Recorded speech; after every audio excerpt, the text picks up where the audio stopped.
A happy Wednesday. Welcome into Send It In, presented by BetMGM here on the BetQL network. I'm your host, PJ Glasser. More college basketball talk on the show today. Couple of tough ones last night. Wake Forest didn't come through for us. Pitt did against UNC, but then Colorado fell short. We'll bounce back today. Player prop that I absolutely love. Some underdogs I like on the slate today as well. We'll continue talking about the Super Bowl between the Chiefs and the Eagles. We looked at the quarterbacks yesterday. Today we'll dive into the running back props for the Super Bowl. Kate Constable going to join us middle of the show for Model Making Money. And then also we'll do a little golfing with Glasser out on this Wednesday. We got an elevated event, signature event out at Pebble Beach this weekend. So we'll dive into some of those markets, give out some bets that we like. Also, I'll give out my full golf card at the end of the show, as well as my favorite plays of the day. Any questions, comments, thoughts, best bets that you guys have for us, let us know. You can go to twitch.tv/BetQL. It can be anything golf related, college basketball, NFL. Let us know. Send in your questions. You can also go to YouTube, search Odyssey Sports, leave your questions there also. And if you miss any part of the show over the next 30 minutes, make sure you check out the Send It In podcast, available wherever you get your podcasts. Let's get this thing rolling. Glasses in session. We're going off the glass here to start this Wednesday, and we got a good SEC slate tonight. Things start out in Baton Rouge with number 1 Auburn taking on LSU. Auburn favored by 11.5, and the total is 148.5. No official play for me on this game yet. At BetMGM, Auburn's 12.5 point favorites. Couple other shops, they're 11.5 point favorites. Yesterday, we faded Kansas in the first half against UCF, and then we also faded Tennessee. We took Kentucky, thought that was too many points. Both Tennessee and Kansas obviously had big games over the weekend, right? Tennessee played Auburn, Kansas played Houston, and both those teams came out flat, especially in the first half, and did not look good. That's what I'm a little worried about with Auburn tonight, and also Houston, who we'll get to in a little bit. But Auburn's undefeated in SEC play. They're the number 1 team in the country. Every time they play a team, especially when they're on the road, they're going to get everybody's best shot. LSU is one of the worst teams in the SEC, but they played Bama tough the other night. And now with Johni Broome back for Auburn, I think having Broome out of the lineup when Auburn was big favorites, I think that helped them because other guys had to step up. They had to take on a bigger role without Broome. But now with Broome back, Auburn kind of settles into the team that they've been for much of the year. Some guys who were stepping up, some of their role players aren't going to have to do as much. And that actually might help LSU in this game if Auburn comes out a little flat. So no play for me. It would actually only be LSU or pass because I am worried about a little bit of an Auburn letdown after beating Tennessee over the weekend with College Game Day there, that being a top 5 matchup, huge game. So I'd lean LSU. No play for me in that game, though. Speaking of Houston, number 8 team in the country, taking on West Virginia, undefeated in Big 12 play, coming off of that crazy win against Kansas over the weekend. And they're going up against the Mountaineers team that's unranked, but has some of the best wins of any team in the country this year. They beat Gonzaga during Feast Week out in the Battle of Atlantis. They won at Kansas, and they also beat Iowa State. So West Virginia's kind of been this team all year that's played to the level of their competition, and they have upset some of the big boys in college basketball this season. I kind of think Houston could be on upset alert again tonight. The way that Houston is, with how good their defense is, they're going to suffocate teams, but their offense can go really hot or cold. And if Houston's missing their threes, they're going to be able to let West Virginia hang around in this game. So this line's kind of been moving all over the place. Opened 7.5, went to 8.5, back down to 7. Now it's up to 9.5. I think this is a really good buy on West Virginia, plus the points. I'd take some money line with the Mountaineers as well. Then we got number 17, Wisconsin, on the road, taking on Maryland in College Park tonight. Terps are 4.5 point favorites with a total of 152.5. So this is one of those funky games where you have a ranked team in Wisconsin taking on an unranked team in Maryland. Maryland really should be ranked, though, in this game. They're coming off of a great week where they won at Illinois and at Indiana, which makes me want to kind of fade the Terps because Kevin Willard, in his career with Maryland, has not been a good coach on the road in the Big Ten. Terps are like terrible on the road. They're very good at home, but I think after those 2 wins, I worry about Maryland coming back home. And the Badgers always play Maryland tough in College Park. They always do. Kind of like yesterday, we were talking about how Kentucky always plays Tennessee tough in Knoxville. Wisconsin's kind of the same way with Maryland. They always play good in College Park. So normally, whenever you get one of these games, ranked team on the road against an unranked team, and an unranked team's favored by about 2 possessions, 5.5, tend to like the unranked home team, but I kind of like the Badgers tonight. There's also a play on BetMGM where you can take Wisconsin first half,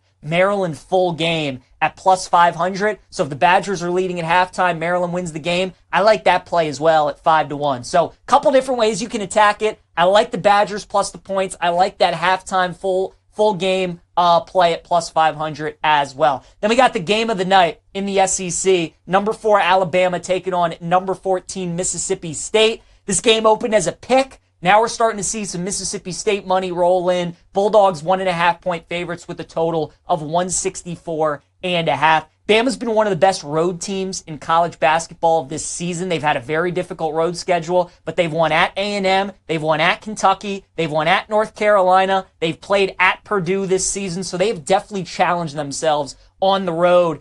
And coming off of a game against LSU, where Mark Sears, their best player and one of the best players in the country, actually got benched by Nate Oates in the second half because Oates wasn't pleased with the way that Sears had been playing. Well, Oates has been on some radio shows in Tuscaloosa, and he talked about how Mark Sears has had his 2 best practices of the year the last 2 days. So it seems like Mark Sears has responded well to the benching. The last 2 years when Bama has played in Starkville against Mississippi State, Sears has scored 22 and 20 points. So he likes playing in this building. He likes this matchup against a Chris Jans defense. You combine that with the fact that he got benched in the second half. He had to sit there on the sideline and watch his teammates win the game for him against LSU. I think Sears responds in a big way. Favorite play of the night, over 20.5 points. If you can bet player props in college, I'd take the over points on Mark Sears tonight, over 20.5. Would probably lean Mississippi State towards the game. Although Bama tends to play very well in Starkville, tend to like the over too. When Bama goes on the road, tend to be higher scoring games. So lean Mississippi State, lean over, but Mark Sears over points. Going to be my favorite play in college basketball tonight. Then another good game in the SEC with Texas taking on number 23,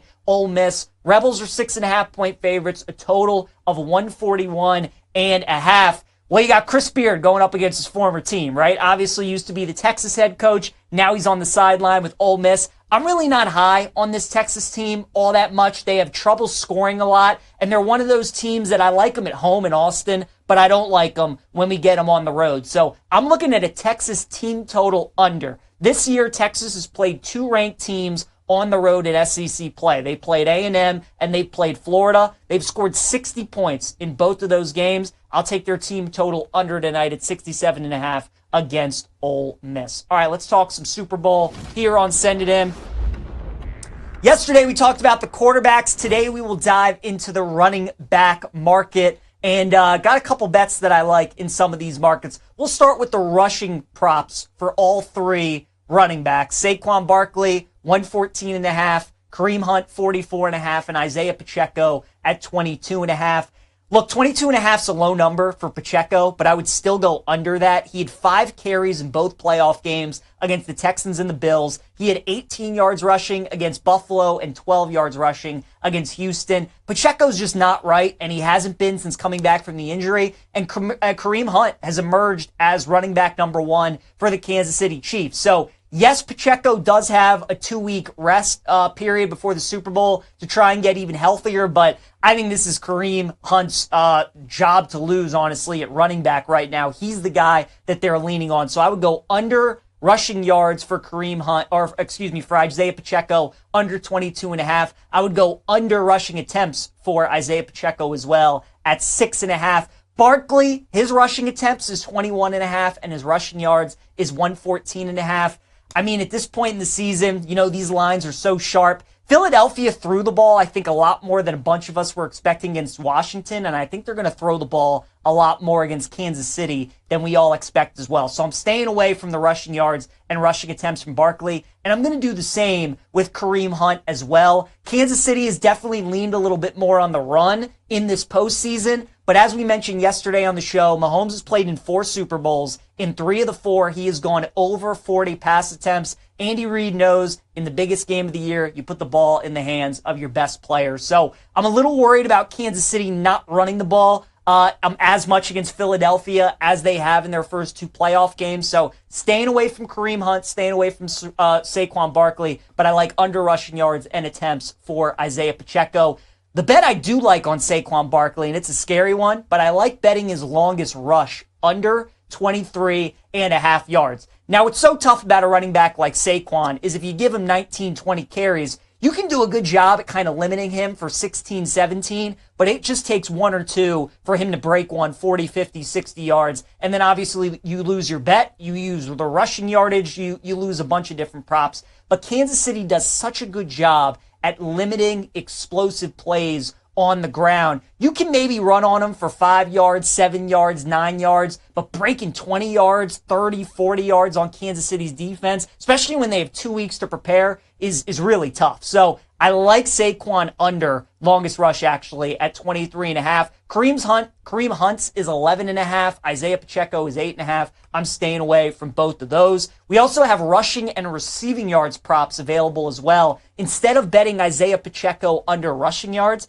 at 22.5, you could also just bet his under rushing and receiving yards at 30.5. Give yourself a little more cushion. Obviously, you're dealing with the receiving and the rushing yards, but Pacheco didn't have any receptions against Houston. He had 2 for 12 yards against Buffalo. So obviously, you're putting more things into play if you take the under on that, but if you want more yardage to work with, that could be another way of attacking a Pacheco under as well. Some other markets I think are interesting in the Super Bowl for some of these running backs. The race to 20 yards in the game, right? Saquon's the heavy favorite to be the first running back to reach 20 yards. He's minus 235. Then you have Kareem Hunt at plus 300, and you have Isaiah Pacheco at 12-1. And look, if Kansas City gets the ball first, there's really not much Saquon can do. If Kareem Hunt breaks off a 14-yard run and then he gets a 7-yard run, you win your bet. So I kind of like the idea of betting Kareem Hunt at plus 300, maybe taking a flyer on Isaiah Pacheco at 12-1. It's not like I'm saying that they're going to have more rushing yards in the game than Barkley, but if they do start with the ball first, then there's a chance that Hunt might break off a run and clip that. So I think the race to 20 yards is interesting, especially for the prices that you're getting on both Kansas City running backs. And then we have the touchdown markets on these running backs. Saquon's anytime touchdowns minus 200. Kareem Hunt's is plus 140. And Isaiah Pacheco is plus 260. I wouldn't lay a minus 200 with Saquon, even though he's likely to find the end zone. Kansas City historically, especially in the playoffs, has been very good at limiting running touchdowns. So even though James Cook did have a good day against the Chiefs in the AFC title game, don't want to lay minus 200 with Saquon. I think Kareem Hunt would be the guy that I would look at plus 140 if I were to bet an anytime touchdown. So interesting markets there in the running back. I like Saquon longest rush under 23.5. I like Pacheco under yards, under attempts as well. And then I think the race to 20 yards market, looking at Kareem Hunt there, plus 300, that is an interesting look as well. All right, let's go to Model Making Money. Check in with Kate Constable and giving us some plays here on Send It In. Kate, what are the 5-star plays that BetQL has for us today? Hey, PJ. Yeah, 5-star plays in the NBA today. The Phoenix Suns +1 against the Timberwolves. This one's kind of interesting because when these two teams met in the playoffs last year in the first round, the Wolves swept the Suns. So I know this Wolves team is a little different this year with the trade for Karl Anthony Towns, Julius Randle, Dante DiVincenzo.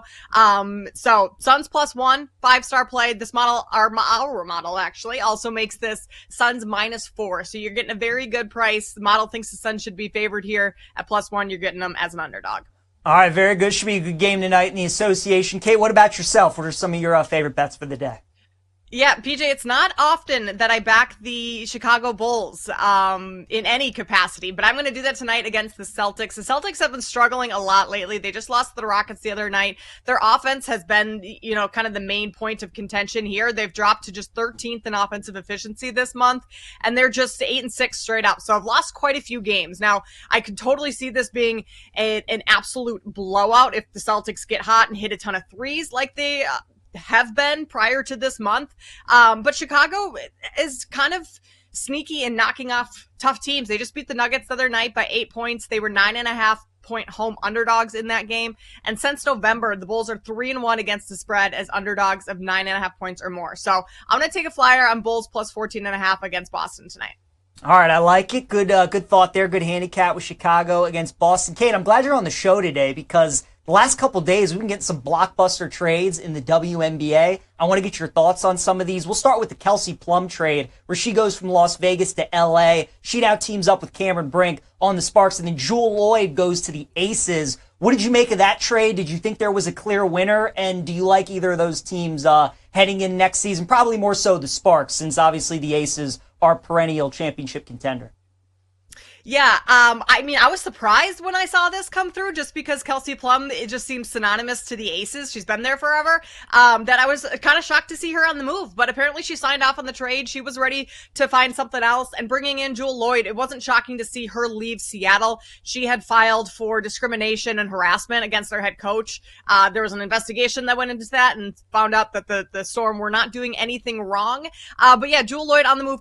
It doesn't feel like it's, necessarily a massive upgrade from Plum. I think maybe a slight upgrade, but it almost just kind of feels like a lateral move in terms of Jewel Lloyd replacing Kelsey Plum. Fine for the Aces. Their odds dipped slightly. They went from plus 280, the second favorite team to win the title, to plus 250 after that move. The Sparks, it was a huge shift in their odds. They went from 125 to 1 to 35 to 1. So pairing Kelsey Plum, who's a great three-point shooter who could run the point, with Cameron Brink and that Sparks team that's kind of rebuilding a little, but should be better this year, especially with Cameron Brink back and fully healthy for an entire season. I think they could be decent. Do I think they're going to win the title this year? No, I think they still have a ways to go, but Kelsey Plum is certainly going to help that. So in terms of betting for the title, I would only look at the Aces over the Sparks. I still think the Sparks have a little ways to go, but they did get significantly better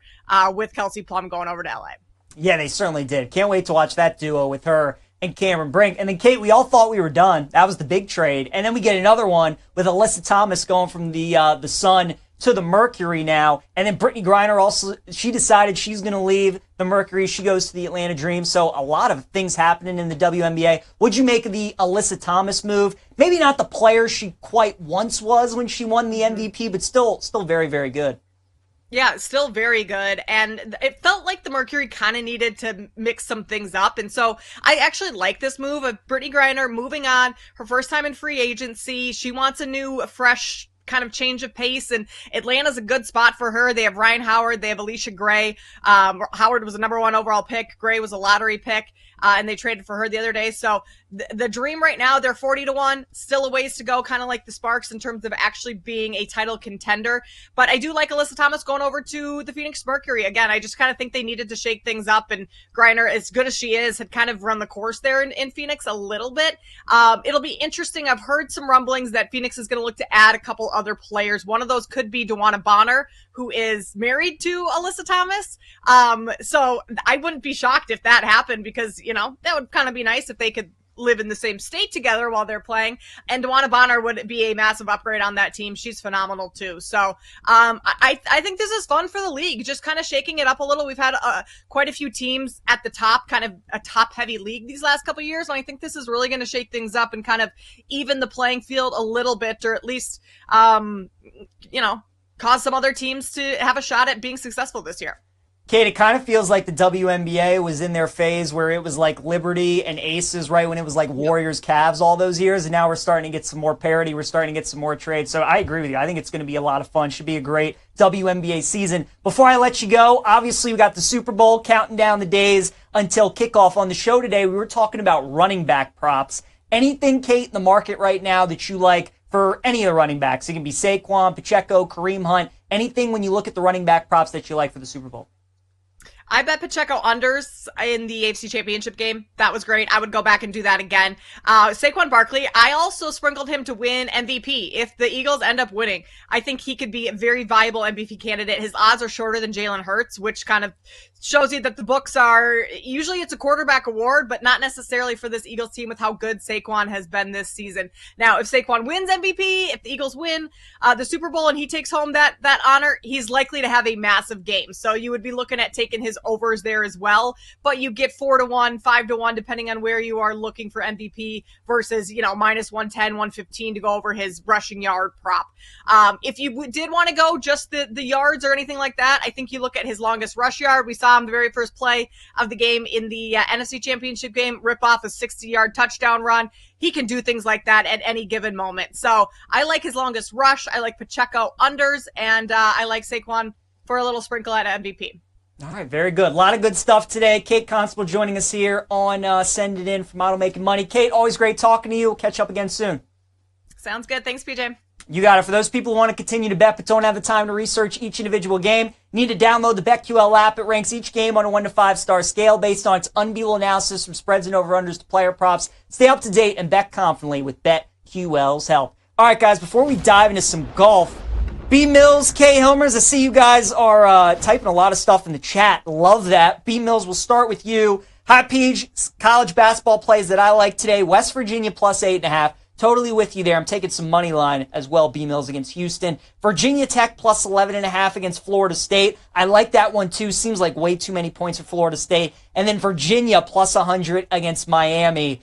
That one's a stay away from me, B. Mills, right? You got a Miami team that's maybe like the worst team in Power 4, Power 5 college basketball, and they're favorites tonight. But, do you really trust them? Virginia's so bad, too. I stayed away from that game. If anything, I'd probably play Miami just because they're favored in the game. But I'm with you on Virginia Tech and West Virginia as well. And then also you want to know Mahomes and Jalen Hurts first to 20 rushing yards. I wonder what that would be. One run could do it early. Don't like it as much for the quarterbacks. I certainly think there's value on the Chiefs running backs against Saquon. But look, we had Mahomes rushing yards in the AFC title game against Buffalo. That went over easy. It's 29.5 in the Super Bowl. I would kind of come right back to that, guys, at 30. Look, the Eagles' defense is great, right? Their corners are awesome. Their D-line, led by Jalen Carter, is really good, too. Mahomes is going to have to run around and make some plays, so I think he's going to do that. I like his over rushing yards, so maybe not a race to 20 B-Mills, but I like Mahomes over rushing yards. And then K. Hilmers, any thoughts on Pirine or Gainwell? Gainwell got a lot of love last time these two teams squared off. Not seeing anything post for them yet, though. Pirine's over 6.5 receiving yards. I think I like that. I'm totally with you on Pirine. If that's 6.5, I think that's a great number on his receiving yards. Gainwell, I think's really interesting too, because he did play quite a bit in the NFC Championship game, even before things got a little bit out of reach. So I'm with you. I want to see what Gainwell's numbers are, but with all the talk about Saquon, K. Hilmers, I think there could be some value on Gainwell there, but I do like Pirines over receiving yards. I think that's a good look for sure. All right, let's talk some golf. Great tournament this week. AT&T Pebble Beach ProAm at one of the best courses in the country. Bringing on our guy, Shawnee Sharp. What's our first this or that we got for us, Sean? Yeah, Peach. Let's go to the number one player in the world here, Scotty Scheffler, making his debut this season. Scotty Scheffler to finish in the top 5 is minus 110, or for Scotty Scheffler's first round score to be over 69.5 at plus 120. I mean, Scotty Scheffler, top 5. B-Mills, we love this, right? It's like old reliable. We're right back to it. I think you got to take it. Minus 110 for Scotty to finish in the top 5. Feels like all these elevated events, we lean on like the Morikawas and the Justin Thomases and the Schauffeleys and the Rorys. I know Xander's not playing this week, but at the end of the day, Scotty's always in contention. I know he's coming off an injury. This is his first event yet. All indications point like he looks like Scotty, but man, if you're getting him for an event, especially where there's no cut, right? So Scotty's guaranteed 4 rounds this week. And if Scotty's guaranteed 72 holes, there's a good chance he's going to be in the top 5. So I think you got to take that one at minus 110. All right, how about a hole-in-one in the whole tournament? Yes is even money at plus 100. No is at minus 125. I would go no at minus 125. The seventh hole, the par 3 at Pebble Beach, one of the most picturesque, iconic par 3s in the world. It's short. It's like barely over 100 yards. That's probably the best chance these guys have at getting a hole-in-one, but the hole is right off the ocean, and the wind could be blowing any which way. If you're giving me like minus 125 on a no hole-in-one, I'll probably take that every single time. So I would lean towards that one. All right, how about a USA winner? It's very juicy, minus 160, or the field at plus 125. Yeah, the field price isn't juicy enough for me to get involved in that. I mean, you got so much firepower on the USA side, right? Like, you look at the top of the leaderboard, you got Scotty, Morikawa, JT. You do have Rory up there, and Ludwig and Hideki is some of the non-USA guys that could contend, but I just think realistically, you're looking at a USA guy winning the award. If the field price was like plus 145, plus 150, that'd be a different conversation. But I think at the current prices, it's a stay away for me. And if anything, I'd probably lay the juice with the USA. All right, how about one of the guys you're talking about here, Colin Morikawa, who I feel like I hear everyone talking about for this event right now. To finish in the top 10 is at even money at plus 100.